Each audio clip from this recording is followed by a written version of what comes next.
자, 오늘 그 마지막 말씀 봤는데 오늘 우리에게 주시는 하나님 말씀을 먼저 받겠습니다. 마태복음 28장 18절에서 20절까지 말씀을 함께 받겠습니다.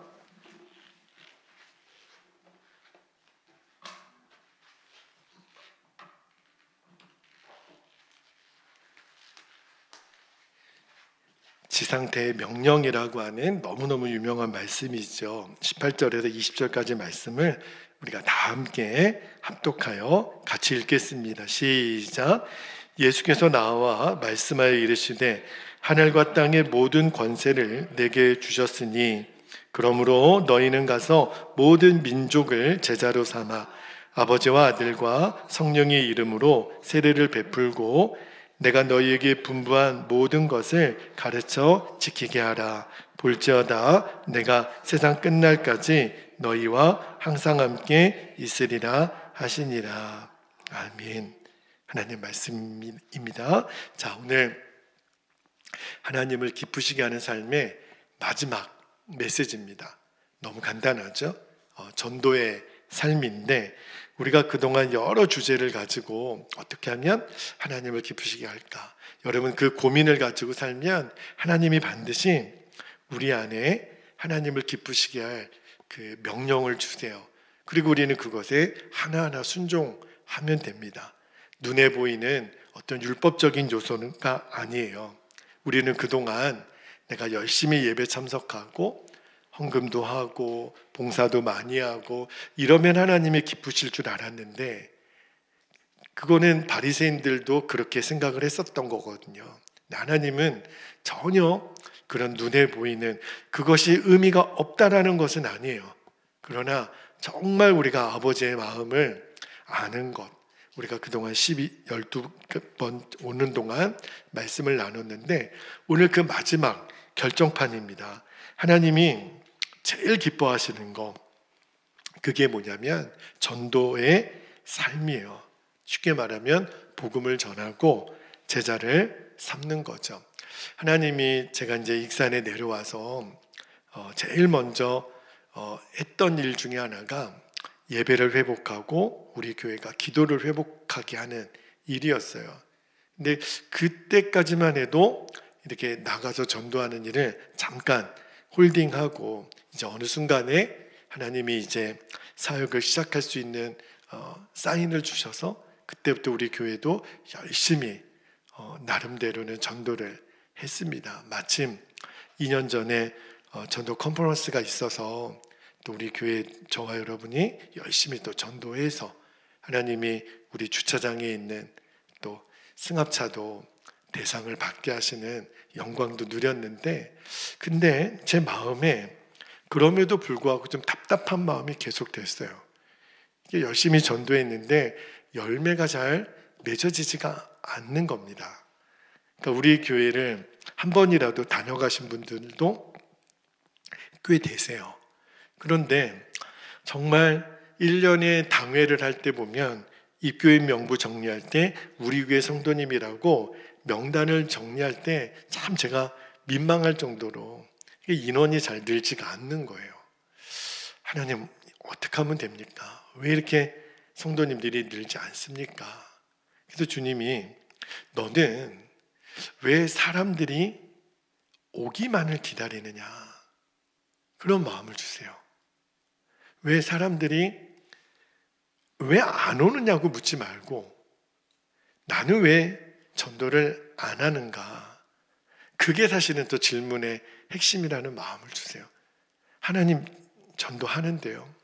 우리가 목요일에도 같이 모여 전도하고 칭함 날 때마다 전도하는데요.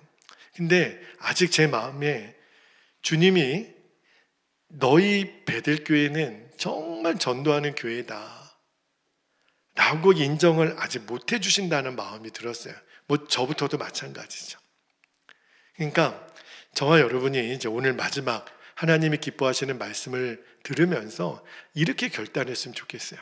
하나님, 제가 올해는 꼭 한 명이라도 좋사오니 저를 통해서 사람을 낚는, 그래서 그 영혼이 구원받아 주의 전에 함께 예배하는 자로 나를 써주십시오. 그러니까 어떤 방법으로든 하나님이 역사하시면 발걸음은 오실 거예요. 그러나 그 방법도 귀하지만 하나님이 원하시는 것은 내가 직접 복음을 전해서 그 걸음이 교회로 오게 하는 일에 저와 여러분이 쓰임받게 되기를 축복합니다. 자, 오늘 우리가 읽었던 말씀이 마태복음 28장 18절에서 20절까지 마지막 말씀이에요. 누가 하신 말씀이냐면 예수님이 부활하시고 이 땅에 계시고 마지막 하늘로 승천하기 직전에 하신 마지막 말씀입니다.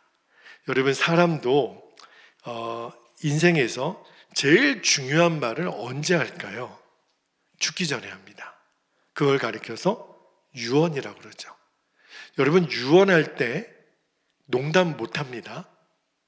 여러분, 유언을 남기면서도 그때 억울하다, 막 분하다 이런 말 하겠습니까? 그때는 진짜 내 이 한마디 전하고 나는 이제 끝나는 거예요. 그러니까 진짜 중요한 말씀 아니겠습니까? 예수님이 이제 더 이상 육성으로는 제자들에게 말씀을 하실 수가 없는 정말 마지막, 그러니까 얼마나 중요한 말씀이겠어요. 승천하시기 직전에 하셨던 말씀이 오늘 18절에 이렇게 말씀하십니다. 18절 말씀 다시 한번 볼게요. 예수께서 나와 말씀하여 이르시되 하늘과 땅의 모든 권세를 내게 주셨으니. 자, 지금 예수님은 모든 권세를 가진 왕으로 명령하시겠다는 거예요. 잘 들으라는 거예요. 그 권세로 뭘 명하셨냐면 19절 말씀 볼게요. 19절에 그러므로 너희는 가서 모든 민족을 제자로 삼아 아버지와 아들과 성령의 이름으로 세례를 베풀고 그랬어요. 여기 보면 가라, 제자를 삼아라. 그러니까 가라, 고 그렇게 돼 있어요. 그러니까 신앙은 머무는 게 아닌 거예요. 움직이는 거예요. 여러분, 우리 그리스도인의 삶을 교회 안에, 가정 안에서의 삶으로 제한하지 않기를 바랍니다. 주님이 가라. 가정으로도 가고, 학교로도 가고, 직장으로도 가고, 시장으로도 가고, 일터에도 가고, 관계 속으로 가고. 그러면 가서 뭐 하라는 거죠? 여기 제자를 삼으라. 제자를 삼는 거는 뭘 말하는 거예요? 복음을 전해서 그가 예수님의 제자가 되도록 만들어 주라는 거예요. 이게 사람을 낚는 어부가 되는 겁니다. 하나님이 제 안에, 또 우리 교회 안에 올해 새롭게 또 전도를 일으키시는 사인을 몇 가지 주세요. 그 첫 번째가 우리가 이제 6월 말에 우리 8명의 우리 전도대가 일본으로 단기 선교를 갑니다. 6월 마지막 주에 가는데 주님 제 마음에 주신 것이 그냥 단순히 여행처럼 가서는 안 된다는 마음을 주세요. 그래서 사실은 오늘 이 메시지를 듣는 우리 또 멤버들도 있기 때문에 그 일본을 우리가 선교하러 갔다 오는 그 일정은요, 하나님 아버지의 마음을 품고자 가는 겁니다. 그게 제일 큰 목적이에요. 그리고 그것이 그대로 하나님 마음을 품으면 나라가 일본이든 한국이든 내가 어디에 있든지 전도자의 삶을 살게 되니까. 그리고 또 하나님 어떤 사인을 주시냐면 5월 25일 날 전주의 실내체육관에서 저희 호남 연회 지역에 전도 선교대회가 있습니다. 2주 전에 발대식을 했죠. 그래서 그날 대체 공휴일이긴 하지만 우리가 5월 25일 전주 실내체육관에 아침부터 가서 전도하고 정말 호남 땅을 위해서 우리가 함께 기도하고 은혜를 나누는 시간을 가질 텐데 제 마음에 너무 이게 이벤트가 아닌가 그런 생각이 처음에는 좀 들었어요. 사실 저희 감리교 연회가 지금 사실은 썩 지금 상황이 좋지가 않습니다. 이런 상황에 무슨 전도대회, 선교대회를 하나? 근데 기도하면 할수록 하나님 제 마음에 주신 것이 그러면 너가 생각했을 때 선교대회를 할 만한 최고의 상황은 뭐냐 이렇게 물으시는 거예요. 할 말이 없어요. 아니, 전도대회, 선교대회를 할 만한 최고의 상황이 어디 있어요? 하나님이 하라고 하면 하는 거죠. 아멘이지요? 하나님이 하시라고, 이때 하라고 그러면 하는 거죠. 그러니까 생각이 너무 단순해졌어요. 왜 하필이면 이런 때가 아니라 주님이 이때 하라고 그랬으면 하는 거죠. 아니면 내 생각에 제일 좋은 때를 어떻게 만들겠어요? 하나님이 하라고 하시는 때가 제일 좋은 때인 줄 믿게 되기를 축복합니다. 그러면 돼요.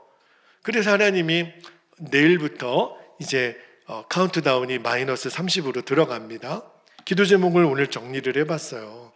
하나님이 이 일을 기뻐하시는구나. 그리고 이왕이면 우리 베델교회가 이 일에 전심으로 마음을 다해 동참하고 또 순종하기를. 그래서 하나님이 전도를 또 일으키시는 사인을 받았고, 또 하나는 지난 수요일에 그 전도 폭발로 유명한 서울의 어떤 교회가 있어요. 제가 개인적으로 그 훈련을 받아보지는 않았는데 한국 교회 안에 굉장히 전도에 타고난 이렇게 붐을 일으켰던 무브먼트인데, 뭐 청년 학원 선교도 거기서 많이 파생됐다 그래요.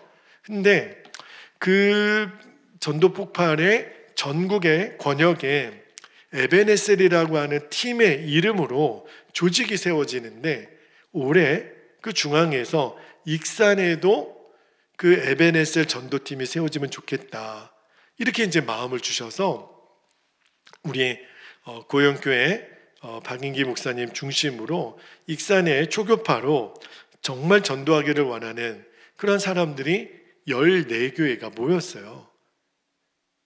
감리교회는 저희 교회가 유일하긴 하지만, 그래서 모여서 이제 우리가 한 달에 한 번씩 모여서 품앗이 전도라고 해가지고 14교회가 돌아가면서 모든 목회자가 한 교회씩 순회하면서 전도하고, 그리고 우리 성도님들도 같이 가서 전도하고. 근데 전도하는데 그냥 하는 것이 아니라, 그동안은 우리는 이제 물티슈를 나눠드리고 전도지를 나눠드리고 주로 이렇게 좀 나눠주는 전도를 많이 했잖아요. 근데 그 훈련은 이제 1대1로 만나서 내가 3분 정도 대화하고 복음을 전하고 그로 하여금 결신하게 하는 그 훈련을 우리가 7월에 강력하게 받으려고 좀 준비하고 있습니다. 제가 너무 감사하더라고요.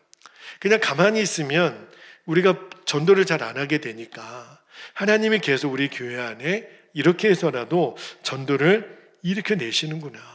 여러분이 이 일에 마음을 다해서 저와 함께 순종하시기를 축복합니다. 하나님이 작정하셨어요. 여러분, 우리가 뭘 안다 그러잖아요. 근데 아는 게 다 아는 게 아닙니다. 내가 성경도 알고 예수님을 알고 복음도 알고 전도도 안다 그러는데, 근데 안다라고 한다면, 우리가 뭘 안다라는 말은 그 안다라고 하는 것으로 인해서 내 삶이 바뀌었나, 여기까지 가야 아는 거예요. 그 전에는 들은 거예요. 그냥 여러분, 그냥 들은 것과 그냥 본 것과 아는 것은 달라요. TV를 하루 종일 본다고 해서 알아지는 게 아니에요. 안다라고 하는 것은 내가 아는 그 지식이든 진리든 무엇이 내 가슴으로 들어와서 나를 변화시키는 거, 그게 아는 거예요. 그러면 내가 예수님을 믿었다, 내 안에 예수님이 계시다, 그러면 삶이 안 바뀔 수가 없는 거예요. 예수님 내 안에 계신데도 여전히 두렵고 사람 눈치 보고 세상 기준에 흔들린다? 그러면 내 믿음부터 점검해야죠. 나 안 믿는 건가? 그죠? 여러분, 내가 진짜 믿었다면 열매는 맺어지게 돼 있는데, 그 맺어지는 열매 중에 가장 대표적인 게 전도입니다. 전도가 왜 안 되나? 전도를 왜 어렵게 생각하나? 내 안에 계신 예수님에 대한 믿음의 눈이 안 열린 거예요. 전도는 내 안에 계신 예수님을 내가 진짜 알 때, 그러면 내 안에 주님이 저절로 맺어지게 하는 열매가 전도입니다. 여러분, 어떤 생각을 품었느냐에 따라서 말이 달라지고, 말에 달라지는 것처럼 행동이 달라지게 돼 있거든요. 근데 우리는 그동안 왜 행동으로 가지 못하고 전도의 입술을 못 열었냐면, 우리의 생각이 전도는 어려워, 부담스러워, 그러다가 관계 깨지면 어떡해, 요즘 시대에 누가 전도한다고 듣나? 근데 그런 생각이 하나님께로부터 왔을까요? 아니에요. 하나님의 말씀은 때를 얻든지 못 얻든지 말씀을 전하라. 하나님은 계속해서 가라, 제자 삼아라, 내가 너와 함께 할 것이다, 두려워하지 말라, 내가 역사한다. 이제는 선택을 해야 돼요. 못해, 어려워, 부담스러워, 이 생각을 잡을 것인지, 할 수 있다, 내가 너와 함께 한다, 내가 역사한다. 그죠? 그러면 어떤 생각을 붙드냐에 따라서 말이 달라지고, 말이 달라지면서 행동이 달라지는 거예요. 그러니까 이 말 한마디를 해도 이제 저와 여러분의 인생에서 전도는 어려워, 전도는 부담스러워, 사라지게 되기를 축복합니다. 가데스 바네아에서 이제 12정탐꾼이 가나안 땅을 이제 보고 와서 보고할 때 10명의 정탐꾼들은 못 간다는 거예요. 말을 해도, 한번 해보자는 말도 못해요. 못 간다고. 우리는 가면 다 죽는다고. 근데 여호수아와 갈렙은 말이 달랐거든요. 하나님이 우리와 함께 계시면 우리는 이긴다, 올라가자. 여러분, 앞으로 말 한마디 할 때도 꼭 기도하고 응답받고 할 수 있기를. 왜 그러냐면, 기도하기 전에 생각과 말과 기도한 후에 말과 생각이 달라요. 기도 없이 말하면, 저도 매번 경험하는 거예요. 기도 없이 말하면 맨 어설프고, 설교를 할 때도 그래요. 정말 기도라고 충만히 준비한 설교가 제가 알거든요. 달라요. 기도 없이 말하면 맨 그냥 예수님 가슴 아픈 말만 하는 거죠. 그래서 기도하고 말하고, 주님이 어떤 마음을 주시는지 된다, 할 수 있다, 우리는 주님이 기뻐하시면 된다. 그러면 기도하고 말하면 하나님의 뜻이 나와요. 기도하지 않고 말하면 사람의 계산만 나오는 거죠. 자, 여러분, 전도는 절대 어렵지 않습니다. 이 생각이 바뀌어지기를 바랍니다. 왜 제가 그렇게 단언할 수 있냐면, 많은 성도들은 전도를 은사라고 생각해요. 전도에 은사가 있고 전도에 능력이 있는 사람만 할 수 있고, 목사님 저는요 말주변이 없어요, 나는 성경도 잘 몰라요. 여러분, 전도는요 말 잘하고 똑똑한 사람이 하는 게 아니라 순종하는 사람이 하는 겁니다. 그러니까 전도의 본질은 내가 누군가를 만나서 설득하는 게 아니에요. 그냥 예수님은 사랑이십니다, 예수님이 당신을 사랑하십니다, 예수님 믿으면 구원받습니다. 어렵지 않죠? 이 한마디만 전해주면 돼요. 그러면 그 사람의 영혼을 변화시키는 것은 내가 못해요. 내가 뭐라고 사람의 마음을 바꿉니까? 그러니까 그 부담을 내려놓고 우리는 전달만 하면 돼요. 연결만 하면 돼요. 우리가 복음을 전하면 그때부터 하나님이 일하십니다. 또 하나, 전도를 어떻게 시작하나? 자, 이제 이거예요. 오늘 저와 여러분이 꼭 하고 싶은 게 뭐냐면, 한 영혼을 품는 거. 그러니까 오늘 말씀을 마치고 통성기도할 때 우리가 그 기도를 좀 드릴 거거든요. 하나님, 제가 품어야 될 한 사람, 더도 말고 한 사람만. 하나님은 숫자가 아니라 영혼을 보신다라고 믿어요. 사람을 깊이 품어보는 것이 저와 여러분에게 필요하다라는 마음을 주세요. 그래서 바라기는 올 6월달 상반기가 지나기 전에, 우리가 지금 한 2달 정도, 1달 반 정도 남았는데 6월달까지 우리가 일본에 단기 선교 가기 전까지 저부터도 우리 모두가 한 영혼을 품고 그분을 어떻게 해서라도 우리가 교회에 와서 함께 예배할 수 있도록 전심을 다해서 섬겼으면 좋겠어요. 그래서 나중에 제가 여러분에게 그 사람이 누군지 여러분에게 명단을 좀 달라고, 한 사람, 많이도 아니에요. 한 사람만. 그리고 저도 매일 새벽마다 그 영혼을 위해서 기도하겠습니다. 그 사람을 일단 품는 거예요. 그리고 그를 위해 집중적으로 기도하는 거죠. 저는 믿기로는 그러면 반드시 하나님 마음이 내 안에 들어온다고 믿어요. 그래서 전도는 기술이 아니라 사랑이라고 믿습니다. 한 영혼을 품고 우리가 그렇게 기도했으면 좋겠는데, 일제시대 때 저 평안북도 영변 산골짜기에 어느 할머니 한 분이 계셨습니다. 꽤 오래전 이야기죠.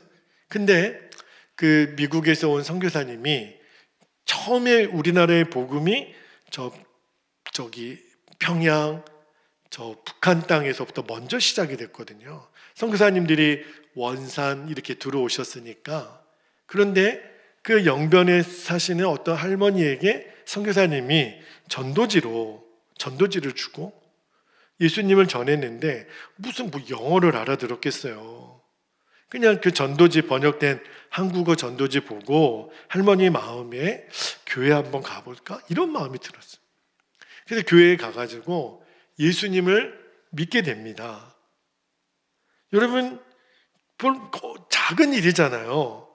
그런데 그 할머니 아들이 한학자였는데 엄마 따라서 교회를 가요. 그리고 그분이 나중에 목사님이 됩니다. 또 그 아들이 또 목사님이 돼요. 그리고 또 그 아들이 목사님이 되는데, 그 목사님이 이렇게 이제 3대 후에 태어난 목사님이 이전에 선한목자교회를 섬기셨던 유기성 목사님이세요. 시작은 어느 선교사님이 전해준 전도지 한 장. 그러니까 우리도 학교에서든 어디서든지 우리가 전해주는 전도지가 이게 보통 일이 아닌 거예요. 하나님이 역사하시면 정말 한국교회에 얼마나 선한 영향력을 끼치는 목회자 가정이 탄생합니까? 그러니까 우리 안에 하나님의 마음을 가지고 영혼을 품으면 하나님이 도시도 살려내요. 한 나라를 살려내는 역사를 주신다니까요. 여러분, 우리나라에 처음에 오셨던 아펜젤라 선교사님, 언더우드 선교사님, 이런 하디 선교사님 같은 분들이 있잖아요. 나이가요 그렇게 많지 않습니다. 20살, 21살, 22살. 우리 청년들밖에 나이가 안 돼요. 그런데 저 태평양을 넘어서 이 작은 우리나라에까지 오기 전에 그들이 전 세계 지도를 펼치고 기도하다가 미 전도 종족 중에 저쪽 극동에 조선이라는 나라가 있는데 예수 믿는 사람이 없다고. 그들이 마음을 품어요. 여러분, 처음 우리나라의 선교사님들이 와서 복음을 전할 때 뭐 반응했겠습니까? 귀신이라고 하고 사람 잡아먹는 사람들이라고 그러고 거들떠 보지도 않았죠. 자, 그런데 여러분, 서울 마포구에 합정동에 가면 양화진이라고 하는 곳이 있어요. 어떤 곳이냐면 거기 선교사님들의 묘지가 있어요. 근데 그 묘지에 거의 대부분은 어른 선교사님들이 아닙니다. 가서 보니까 3살, 4살, 2살 너무 어린 아이들이 거기 그 무덤 속에 안치된 거예요. 누군가 있더니 다 선교사님들의 자녀들입니다. 그 아이들은 엄마 아빠가 조선 땅에 선교사로 온다고 하니까 뭘 알겠어요. 그죠? 그냥 따라온 거죠. 엄마 아빠가 가니까. 근데 우리나라가 그때만 해도 얼마나 비위생적이고 풍토병도 많고 아이들이 감당을 못하는 거예요. 고국에 있었더라면, 영국이나 미국이나 호주나 이런 데 있었더라면 그렇게 비위생적이지 않으니까 걸리지 않을 병에 걸리고. 여러분, 내 아이가, 나는 복음을 전하기 위해서 왔는데 함께 온 내 아이가 너무 어린 나이에 죽는다면 그거를 바라보는 선교사님들의 마음은 얼마나 아프겠어요. 그 양화진에 있는 그 무덤이 대부분 그런 어린 아이들이에요. 자, 그런데도 모르고 왔을까? 아니라는 거예요. 알고 온 거예요. 왜냐하면 하나님 아버지의 마음을 갖고 기도하면 저 조선 땅이 맨날 내 눈에 밟히니까. 근데 그때 오셨던 선교사님들로 인하여 지금 대한민국이 어떻게 됐나요? 한국교회가 어떻게 이렇게 부흥하고 일어났나요? 한 민족을 마음에 품은 것, 그것만으로도 전도가 된다니까요. 여러분이 오늘 한 사람씩 내가 정해보라 그랬잖아요. 그게 전도예요, 여러분. 설령 그 사람에게 가서 뭐라고 못 전해도 계속 그 사람을 위해 기도했다면 예수 믿게 해주세요. 그 영혼이 하나님 만나게 해주세요. 엄청난 전도예요. 그러니까 이제 저와 여러분의 입에서 전도 어렵다, 안 된다, 이제 끝. 품고 기도해 봤냐는 거예요. 그렇죠? 여러분, 전도의 능력은 우리가 기도만 하면 주님이 주십니다. 자, 오늘 본문의 마지막 20절, 마태복음 28장 20절에 같이 한번 읽어볼게요. 시작. 내가 너희에게 분부한 모든 것을 가르쳐 지키게 하라. 볼지어다 내가 세상 끝날까지 너희와 항상 함께 있으리라 하시니라. 이게 무슨 말이에요? 전도의 주도권은 주님이 갖고 계시다는 거예요. 내가 함께 있을 거니까 걱정하지 말라는 거예요. 근데 여러분, 하나님이 이렇게만 말씀하시고 너희들이 알아서 전도해, 그게 아니라 굉장히 구체적으로 인도하세요. 이제 여러분이 한 사람을 품고 계속 기도해 보면 하나님이 여러 가지로 사인을 주실 거예요. 그 사람 찾아가서 뭐 조그만 선물이라도 하나 줘봐라. 그리고 밥을 한번 사라. 그리고 그 사람에게 뭐 필요한 것이 있으면 도와주라. 별로 어렵지 않죠? 그러니까 평범해가지고 이게 주님의 방법인가? 여러분, 어떤 여자 성도님이 남편 전도하려고 10년을 기도했대요. 10년을. 지금 우리 교회에도 그렇게 기도하시는 분들이 계시잖아요. 참 어려워요. 10년을 기도했는데 태신자 교회에서 작정한다 그러면 매번 작정하는 거죠.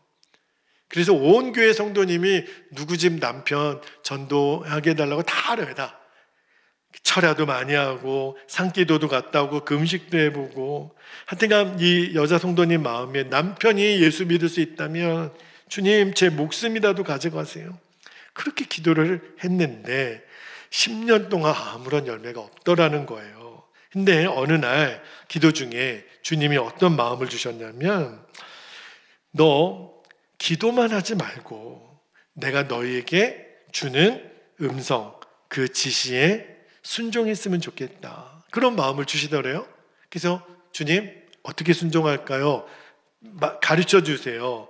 그랬더니 주님이 어떤 마음을 주셨냐면, 그 뜻밖의, 그러니까 너 남편이 좋아할 만한 일은 없을까? 한번 생각해 보라 그랬었대요. 그래서 생각을 하기를, 남편이 뭐 하면 좋을까? 그렇게 이제 고민하다가 어떤 마음이 들었냐면, 남편의 차를 세차했으면 좋겠다. 이게 좀 오래된 얘기니까 요즘은 자동 세차 이렇게 있어서 보통 그렇게 세차를, 손 세차 잘 안 하잖아요. 근데 남편의 차를 좀 깨끗하게 세차하면 좋겠다라는 마음을 주셔서 이제 주일날 예배 갔다 와서 이제 밖에 나가서 비누로 칠하고 막 물 닦고 엄청 막 그냥 타이어 구석구석까지 그렇게 막 닦았대요. 근데 이제 남편이, 그 아내가 계속 세차하고 있으니까 궁금할 거 아니에요. 당신 뭐 하는 거냐고. 보면 모르냐고. 세차하고 있잖아요. 아니, 내가 몰라서 묻냐고. 아니, 사람이 죽을 때가 되면 이렇게 변한다더니 당신 그래? 근데 그 아내가 남편한테 뭐라 그랬냐면, 그게 아니고 내가 당신을 위해서 기도하는데 주님이 세차를 하라고 하셔서 세차하는 거예요. 그래? 주님이 정말 그랬어? 그렇다니까요. 내가 당신 이뻐서 세차하는 게 아니라 주님이 나에게 세차하라고 해서 세차한 거예요. 근데 남편이 이 말에 감동을 받은 거예요. 진짜 속으로 차가 더러우니까 누가 좀 닦아주면 좋겠다는 생각을 하고 있었는데 진짜 아내가 내가 그렇게 속으로 원했던 것을 누가 명령하셨냐면 주님이 명령하셨다고 하니까 마음의 감동을 받고 그 주로 교회를 나온 거예요. 여러분, 이게 하나님 방법이에요. 하나님 말씀에 한번 순종해 보는 거. 느닷없이 찾아가서 식사를 한번 대접해 하라든지 전화라도 한번 하든지 어려운 게 아니죠. 마음을 품고 기도하면 주님이 방법은 주실 거예요. 그리고 또 하나, 그 다음에 우리가 뭘 해야 되냐면 성령 충만함을 위해서 기도해야 됩니다. 전도의 능력은 사실은 엄밀히 따지면 내 안에 성령으로 오신 주님이 하시는 일인데 우리가 성령으로 힘입지 않으니까 전도가 안 되는 거예요. 자, 사도행전 1장 8절 같이 한번 읽어볼까요? 시작. 오직 성령이 너희에게 임하시면 너희가 권능을 받고 예루살렘과 온 유대와 사마리아와 땅끝까지 이르러 내 증인이 되리라 하시니라. 증인이 되기 전에 오직 성령이 너희에게 임하시면 너희가 권능을 받고 복음을 전하는 증인이 되는 것은 위로부터 성령의 권능이 내게 임해야 됩니다. 이게 복음을 전하는 능력이에요. 그러니까 성령 충만은 선택이 아니라 필수입니다.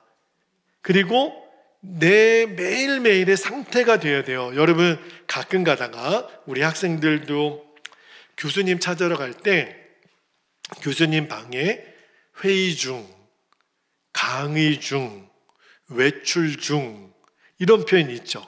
사무실에 가보면 우리가 어디 외출하면 이렇게 일일이 답할 수가 없으니까 외출 중. 근데 그거를 보통 문 앞에 이렇게 달아놓지요. 여러분, 저와 여러분에도 이 가슴에 팻말을 하나 우리가 늘 붙이고 다녀야 되는 게 있어요. 그게 뭐냐면 성령 충만 중. 매 순간이에요. 매 순간. 어제도 오늘도 내일도 나는 성령 충만 중. 상태지요. 이거는 지속이죠. 여러분, 그리 되기를 축복합니다. 그래야 전도의 능력이 거기서 나오는 거예요. 성령 충만은 평생 한 번 받고 말고 그것도 그나마도 못 받고 이런 게 아니에요. 날마다 받는 거예요. 어제도 받고 오늘도 받고 내일도 받고 아침에도 받고 밤에도 받고. 여러분, 왜 그게 가능하죠? 예수님과 동행하는 게 성령 충만이니까. 그래서 24시간 예수님과 동행하라는 거예요. 그러니까 우리가 기도할 때 하나님, 한 영혼을 품었어요. 전도의 방법을 주세요. 그리고 꼭 기도할 때 성령의 충만을 주세요. 힘으로 능으로도 안 되지만 오직 하나님의 영으로는 되는 줄 믿습니다. 성령으로 내게 임하여 주옵소서. 우리가 그렇게 기도하면 하나님 반드시 주세요. 자, 누가복음 11장 13절 이 말씀도 같이 읽어볼게요. 시작. 너희가 악할지라도 좋은 것을 자식에게 줄 줄 알거든 하물며 너희 하늘 아버지께서 구하는 자에게 몰려 성령을 주시지 않겠느냐? 그렇게 말씀하셨어요. 하나님이 그렇게 우리에게 복음을 전하게 하시는 것은 그만큼 복음의 능력이 엄청나니까. 그래서 로마서 1장 16절에 바울이 뭐라 그랬냐면 내가 복음을 부끄러워하지 아니하노니 이 복음은 모든 믿는 자에게 구원을 주시는 하나님의 뭐가 된다고요? 능력이 됨이라. 먼저는 유대인에게요 그리고 헬라인에게로다. 이거구나. 복음은요 듣고 믿는 자에게 구원을 주시는 하나님의 능력이라는 거예요. 근데 그 능력 중에 최고의 능력은 사랑이죠. 우리가 복음 안에 저와 여러분을 구원하신 아버지의 사랑이 있잖아요. 우리가 이 복음을 듣고 하나님의 성령으로 하나님의 사랑이 내 안에 부어짐으로 우리가 구원을 받은 거예요. 그러니까 전도가 뭐냐면 복음을 전하는 건데, 복음은 내가 성령으로 말미암아 하나님의 사랑이 내 안에 임하여 내가 하나님의 자녀가 되었습니다. 이거를 전하는 게 전도라는 거예요. 그러니까 전도의 핵심은 우리 베델교회는 뭐가 유명하고 목사님은 아주 그냥 탁월하고 목사님 선전하고 교회 선전하는 게 아니라, 전도는 내가 성령으로 예수님을 믿게 되고 하나님의 자녀가 된 그 과정을 간증하는 거, 그게 전도예요. 여러분, 내가 누리지도 못하는 복음을 어떻게 전하겠어요? 그러니까 복음을 전하기 전에, 전도하기 전에 내가 그 복음 안에 분명히 서야죠. 그러니까 성령 충만하여 복음을 누리며 사는 것, 그거를 간증하는 게 전도고, 그때 하나님의 역사가 나타나고 그 사람을 하나님이 가장 기뻐하신다는, 오늘 설교의 주제입니다. 하나님을 어떻게 우리가 기쁘시게 할 수 있나? 성령 충만하여 내가 받은 그 구원의 감격과 복음의 능력을 간증하는 사람이 되는 것, 하나님이 제일 기뻐하신다는 거예요. 한 가지만 더 나누고 기도할게요. 여러분, 전도하지 않으면 우리가 모두 죽습니다. 하나님이 올해 작정하고 또 교회 안에 전도를 일으키신다고 생각이 들어요. 여러분, 우리 교회에 누가 오기만을 기대하지 않았으면 좋겠습니다. 그거는 하나님이 알아서 하실 영역이고, 저와 여러분은 작정하고 내가 전하는 거예요. 여러분, 중세라고 하는 시기 있죠. 그때 흔히 중세라는 시기를 암흑시대라고 그래요. 왜 암흑시대인 줄 아십니까? 교회가 타락해서, 성직자들이 부패해서, 성도들이 성경을 못 읽어서. 진짜 중세가 암흑인 이유가 뭔지 아십니까? 자, 신학교를 나온 수도사들, 신학생들이 복음을 전하지 않고 다 수도원으로 들어갔어요. 본인은 좋죠. 일생도록 신부가 되어서 결혼도 하지 않고 말씀만 읽고 묵상하고 노동하고. 근데 수도원 안에서는 전도가 필요 없잖아요. 다 예수 믿는 사람들인데. 그래서 중세가 암흑기가 된 거예요. 복음을 전해야 될 때 전하지 못하니까. 전도를 해야 된다는 것을 몰랐죠. 그래서 이 로마 교회부터 점점 어두워지고 중세교회가 다 암흑기를 맞이한 겁니다. 여러분, 예수님과 동행하라. 예수님 그렇게 말씀드렸더니 멍하니 앉아서 예수님만 바라보고, 그게 예수님과 동행하는 거의 핵심이 아니죠. 예수님과 동행의 핵심은 뭐예요? 주님이 이끄시는 대로 사는 거, 그 열매가 전도입니다. 여러분, 이게 하나님이 가장 기쁘시게 하는 삶인 것을 우리가 기억하고 오늘 기도할 때, 하나님, 한 영혼을 떠오르게 해주세요. 그리고 그를 품고 지금부터 계속 기도하고, 우리가 올해 상반기 지나기 전까지 꼭 그분을 내가 교회로 초청하기까지, 내가 정말 어떤 방법이든 세차를 하라 그러면 세차하겠습니다. 그분에게 주님 제일 필요한 어떤 것이 있든지 말씀해 주세요. 역사는 주님이 하시는 겁니다. 내가 하는 게 아니에요. 우리는 주님이 주시는 감동에 순종만 하면 돼요. 이제 우리 함께 기도하겠습니다. 두 가지 기도 제목을 우리가 붙잡고 기도할 때, 첫 번째는 한 영혼을 품는 마음을 먼저 구했으면 좋겠어요. 그리고 구원받아야 될 가족과 지인을 주님 생각나게 해주셔서 그 영혼을 위해서 우리가 지속적으로 이제부터 기도할 수 있기를 바랍니다. 두 번째는 성령으로 날마다 충만함을 구했으면 좋겠어요. 그리고 복음의 능력을 삶으로 누리며 담대히 전도하는 것, 이게 간증이에요. 이게 복음의 능력이에요. 내게 있는 것이 아니라 복음 자체가 갖고 있는 능력이 있어요. 주님, 그거를 누리며 간증하며 살게 하소서. 그 전도자의 삶을 통해 하나님이 가장 기뻐하시는 삶을 살게 하여 주옵소서. 우리가 두 가지 기도 제목을 붙잡고 이 시간 주의 이름을 간절히 부르고 통성으로 기도합니다. 주여